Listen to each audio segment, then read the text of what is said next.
All right, and if anybody wants to have a seat, please, folks, take a moment to have a seat.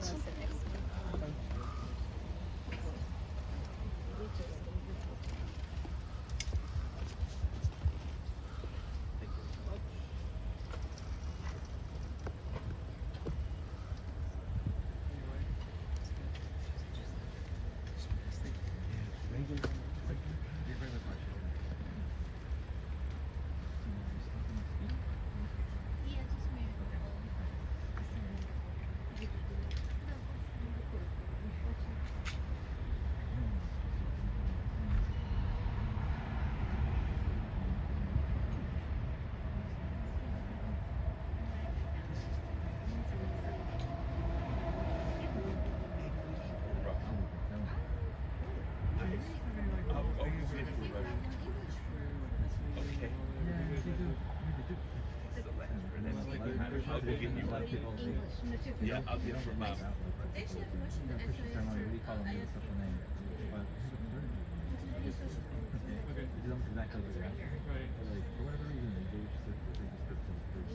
went because there's like I wanted to see like three of them, so then my kids like time capsule. Just so they remember them. Thank you. Sure, no problem.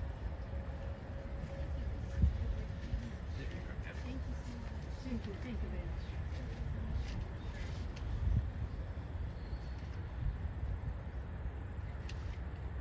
Okay, folks, we're going to get started now. I just want to say that it's an honor for me to be here today. As much as I didn't know Efim, his whole family is a family that are his biggest fans. The way that his family loves him and adores him and appreciates him, respects him, and how important it is to them to make this a special day.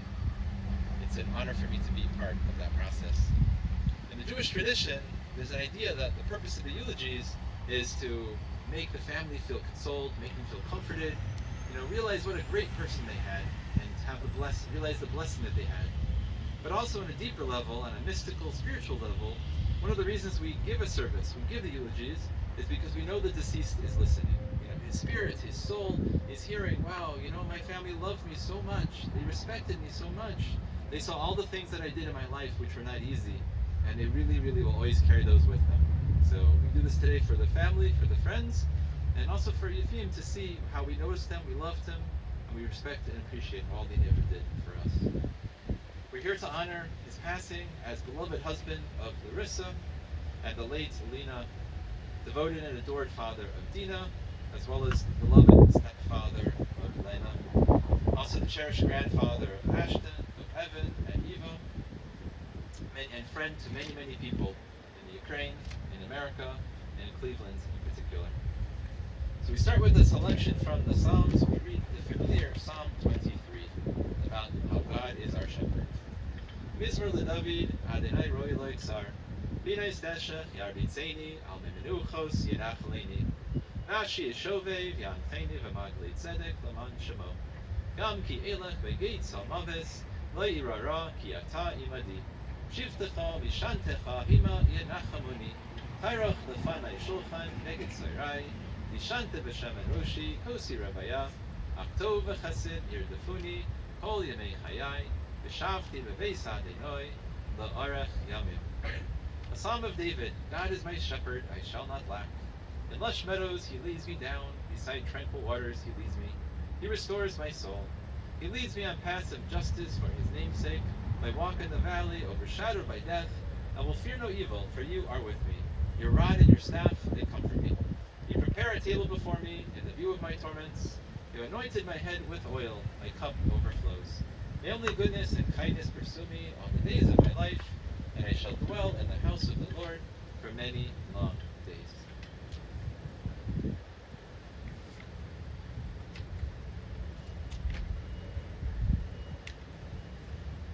I must say it was a real pleasure meeting with the family or talking on the telephone, about Efim's life and all the greatness that he had. And I don't want to be repetitive, but he has such a wonderful family. He has a family that loves to talk about him and loves to share whatever they can. And I think we just had a brief hour or so on the phone, but we could have talked for many, many hours about all the stories and about all the special moments in his life that we all shared together. So I'm here to share with you a little bit of background, a little bit of stories, but I think that's really, you guys have your own special stories, your own special connections, which is where all the magic and the amazing stuff happens. Efim was born August 25th, 1936. And of course, before we even tell his story, we know that wasn't perhaps his real birthday. You know, in fact, he celebrated his birthday on March 2nd, right? Which coincidentally was near another person's birthday who was very special to him. And we only came to learn later that his date of birth had to be changed to avoid that he wouldn't be taken into the army, into the draft. He was born in a small shtetl, in a small town just outside of Odessa, Ukraine. And we hear a lot about Odessa in the news today, but you know, in the old days it was a beautiful city with a large Jewish community among other types of people. In fact, he even kept his original birth certificate that the family has that really shows his roots in a very clear way. He came from a small family, just himself, his mother, and his father. And you can imagine he got a lot of time and attention and caring as the only child in this very loving family. He was a smart person, a very intelligent person, and like many people in those days, worked very hard to achieve their goals in education. He didn't attend just college, he went to a technical college, and he got a high-level degree, a master's degree in mechanical engineering, a technology institute, if you could call it in English.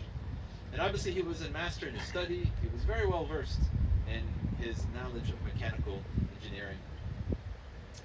But when the time came, you know, after working there for some time, he realized that his life was not going to be there, but really the life of his family would not be a life that he wanted to continue in the Ukraine. He had a child on the way, he had new family members coming up, and the best place to be was America. And he knew, of course, that even though he studied English for a long time, that it would be very hard to get started in a new country. He probably couldn't do what he used to do before. But he decided it doesn't really matter. I'm going to bring my family to America, I'm going to give them the greatest opportunity I can, even if it means that my life is not quite so simple, you know, or the same as it used to be once before. So he worked at a factory from 1980 approximately to the year 2000 when he retired, close to his 65th birthday. And you can imagine it was not an easy job. You know, it was a factory where things were always busy, things were always happening, and it was a chemical factory. And I'm sure he dealt with things that were dangerous and harmful and perhaps scary for a lot of us to deal with. And very often he had to come and for many hours and to work overtime for the sake of the business. But for him it was very clear this is what he had to do because he took care of his family. He was the master of his home, and if they needed money, if they needed help, if they needed whatever, he was there to help them and do it whatever way he could. But the thing about him was that he focused on his job, he was a good worker, he was well liked, but what was it all about? The purpose of it all was for the family. And when he came home after a long day, a long hard day at the chemical factory, he was just focused on his family, you know, his wife and his children. His home was clearly his main priority. He was a type of person where he wasn't so talkative, you know, he wasn't a big schmoozer, a big talker. You know, he was a simple person. He was simple in his words and simple in his actions. But even though he had that simplicity, it was so clear what he loved and what was most important to him. It was his family, once again. He cared for them so much. You just felt as his child and his wife that he was there for you, that he was your friend, he was your father, he was your husband, and he cared about you so much. He gave you advice if you asked him, but otherwise it was pretty quiet. But it was just there for you, and you needed him in hard times. His favorite time was just the simple stuff at home, sitting on the couch, reading a good book, watching TV. And one of the things he picked up, maybe from the factory, from his years in America, was his love of sports. And the family described that sitting with him on the couch, watching the sports, watching the grounds, was just the best thing. You know, you got to see him at his best. That's when he was so happy. And after the game was over, you stuck around with him a little bit and had a nice conversation. You know, and the Browns, as much as they didn't win a lot of games, they won this family over. They were very successful in giving an opportunity for the bonding and the connection for the family to occur over the football. One of his favorite things was family gatherings. You know, his parents, when they came to this country, you know, they used to make gatherings with more traditional food, with a more extended family. And when they passed on, you know, he and the family took on this tradition. And maybe the family food moved from more Ukrainian or, you know, Russian food to American food. I'm told that his favorite food was hot dogs. very American food. And he wanted to help, maybe in the old days he was sitting around with the men and schmoozing and talking with them, but, he was not a stranger to the kitchen. And like many men today, he wanted to help, but the ladies did not want him to help too much, because things could go wrong. But his specialty was the mashed potatoes. You boil the potatoes, you mash them, what could go wrong? You can't make a mistake there. And that was his commitment. That was his gift to the family. He was blessed to not only have, one wife, but two as well. In 1972, he met and he married this wonderful lady. He married Larissa, and together they not only had one daughter, but they now had two daughters. Tina came into the world. One of the things we'll talk a little bit later is that it was very important for him to have a wife, because he was the type of person, as you know, that if something was wrong and he was sick, would he tell you? No way. He would not say anything. It sounds like a major health issue could be occurring. Something could be broken in his body, right? Something could be very wrong, but he would not tell you. If you asked him, how are you doing? He would say, I'm just fine. Everything is okay. What are you worried about? And he needed very special people in his life who would be able to help him, even though he didn't want to always be helped. He could be stubborn, he could be firm, he could say no a million times, but eventually the love that Larissa showed to him, and the caring and the commitments, helped him in so many ways. I know his passing was sudden, it was not something maybe we expected in a way, but perhaps all those years of you guys keeping him healthy and keeping him happy with all the things he had wrong going on in his body were a very special gift that we had him in this world for so much longer. Towards the end of his life, it was not an easy life for him. As we all know, he was a simple person who just wanted his routine, and I think we could all probably say his routine was. One day you went to the post office, one day you went to the library, one day you went to the Russian store, one day you went to Mark's. As long as he could do his routine and have all the things that he enjoyed in his life, he was happy. But the last few years were difficult because he couldn't do those things. He couldn't leave the house. He couldn't always leave the bed, but he was surrounded by the love and the caring of his family. And again, there aren't all these stories about him and all the amazing trips to wild destinations, and things like that. But if you talk to the children, the grandchildren, you talk to the son, the sons-in-laws, you can just clearly hear his love and his caring and his concern. And I was just speaking to his grandson, he was saying, he got a very special gift, the gift of his car. And that's the kind of person he was. He didn't need it, he couldn't drive it. So why not let other people share it and enjoy it? And my grandson was telling me that, I asked him, were there brown stickers in the car? He said he may have been a big Browns fan, but he wasn't the type to put stickers, But he did have in the glove compartments, he had a little book, maybe it was in Russian or English, I don't know. But it said Efim's Manufacturing. So perhaps that showed a number of things. It showed the past where he was an engineer and he was making things, but it just showed he took care of business. He was a responsible person. He took care of his car. He made sure that it was running smoothly. But anyways, there's so many stories to share. I'll just stop there. But just to summarize, he was really just the most simple, most caring, most giving person. And nothing fancy, no frills, as they say in English. What you see is what you got. And thank goodness all of you were blessed to be able to know him and to see that side of him.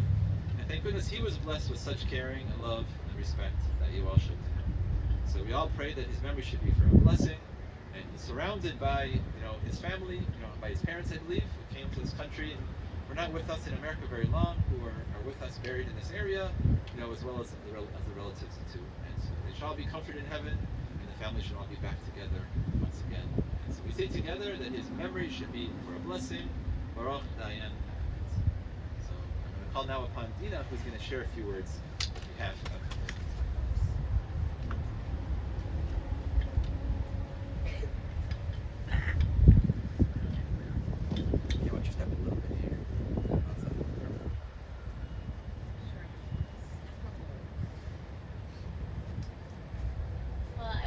everyone for coming. This just shows how good of a man my dad was, that he impacted other people. A lot of his friends have already passed on or have moved, so it's very understandable that, they wouldn't be able to make it, but thank you to YouTube. Hopefully they'll be able to see that. I really just am so grateful for my dad. He was a stubborn man. Always, we would argue, we would like butt heads, but we always figured out a way to work things out. When my mom died when I was 13, I told my dad, I'm like, I want you to live to 100. So I know you've always got my back. I know you're always there. And he lived to 87, not bad. I would say he definitely did not think that he would live that long. Both of his parents died young, so he was quite surprised that he lived to 87. But he always told me that. He said that he believes I jinxed him a little bit, but he said I want you to live to 100. He was loyal to a fault. He always, wanted to make sure everybody else was happy and content.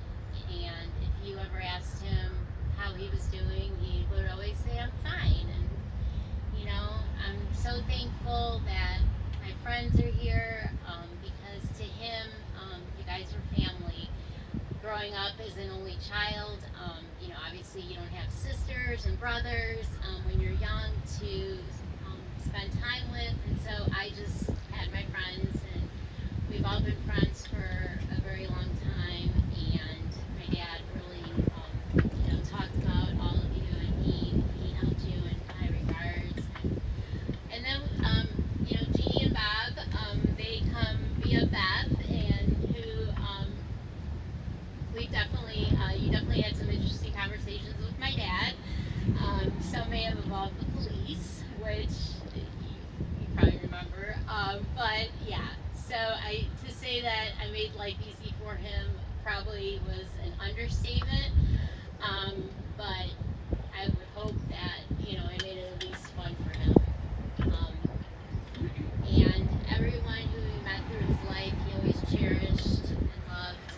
And, a few years after my mom passed away, he met Larissa. And then, Lena became my stepsister. Wasn't really fond of having a stepsister when you're an only child, but, we definitely worked through it.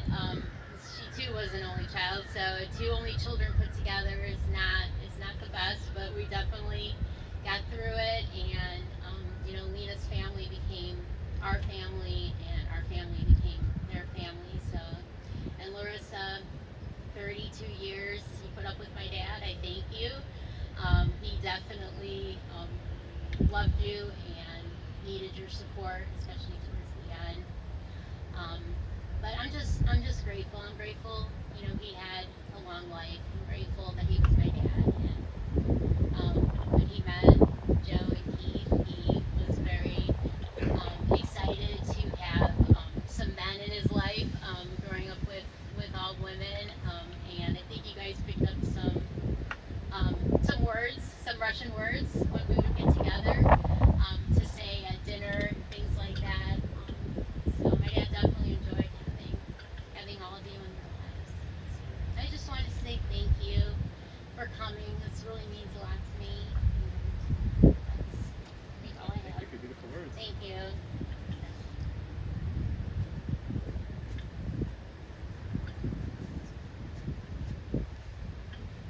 What we do now is we're going to move from the part of the service where we honor him with our words and we share his goodness with words to the physical aspects. And in the Jewish funeral service, the physical is very important.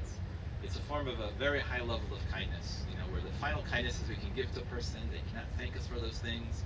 They cannot pay us back, but it's a kindness that is forever. And also the tradition of burying a person, placing the earth on top of the casket, it's not an easy thing to do. It's a very difficult task, but we think of it in the sense that we are covering him with our love and our caring. And the earth that will always surround him, protection that he will always have when he's buried in the ground, comes from our labors, comes from our hands, and it's our special gift to him to say thank you. So at this moment, we're going to please rise.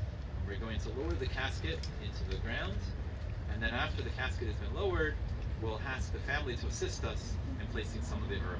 We'll first have the immediate family, then other friends and family will come forward for that. Right now, we'll remain standing as we lower.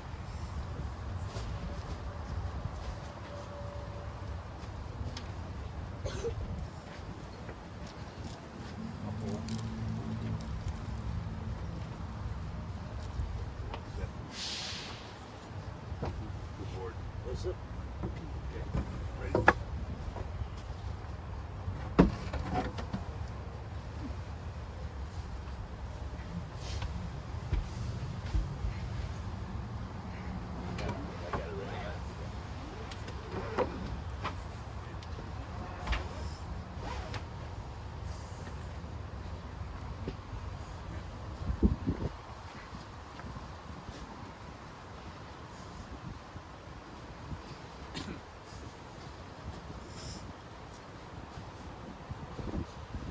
A few shovels here, so you take a shovel, place a little bit of it on top of the half.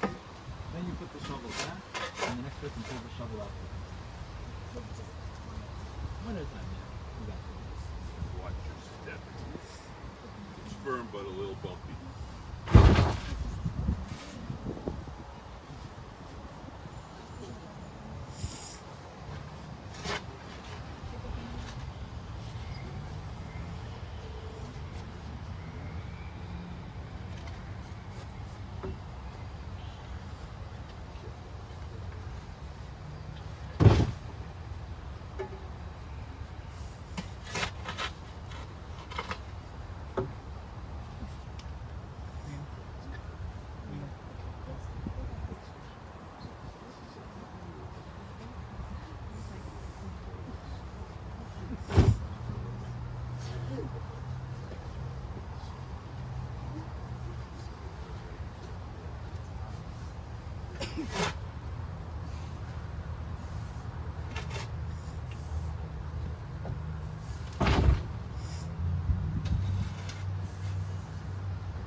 If folks, other people can join us. There's a shovel here. Anyone Again, else the wish to customer help? just take a small shovel first, put it in, put the shovel back, and the next person does it.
We're now going to have the equipment fill in the grave, and then we'll finish the service with the final prayers.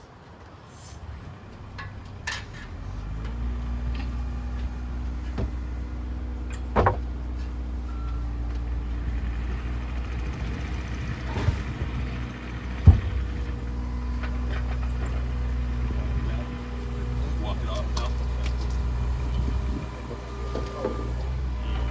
Already.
encourage them when they could no longer be around in person to do so.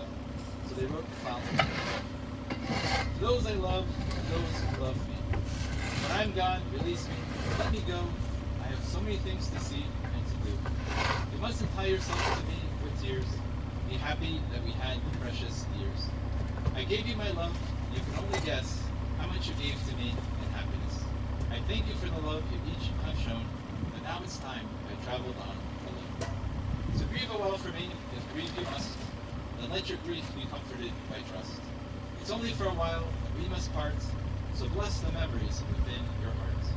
I won't be far away, for life goes on, so if you need me, call, and I will come. Though you can't see or touch me, I'll be near, all of my love around you, soft and clear. And when you must come this way alone, I'll greet you with a smile and say, how come? What we're going to do now is we're going to recite the Kaddish, and the final thing we do at the service is called the consolation, or the comforting of the mourners. And the Jewish tradition is we make a row of consolation, we make 2 lines of consolers. What that means is that all the people, except for the immediate family, the wife, the daughters, they make 2 lines, except for the mourners. The other people, the non-mourners, make 2 lines, and they make these 2 lines, and the mourners walk in between the 2 lines really slowly, and then we get a chance to comfort them. We, the non-mourners, we can say, may God bless you, may God comfort you, I love you, or some of the more traditional Jewish words. And that allows the mourners to walk between the 2 rows, quickly get our support and our consolation, and then they go immediately from the cemetery to their car, and they leave, so it's not too difficult for them. So we're going to first now say the Kaddish, and then we're going to do that special row of consolation.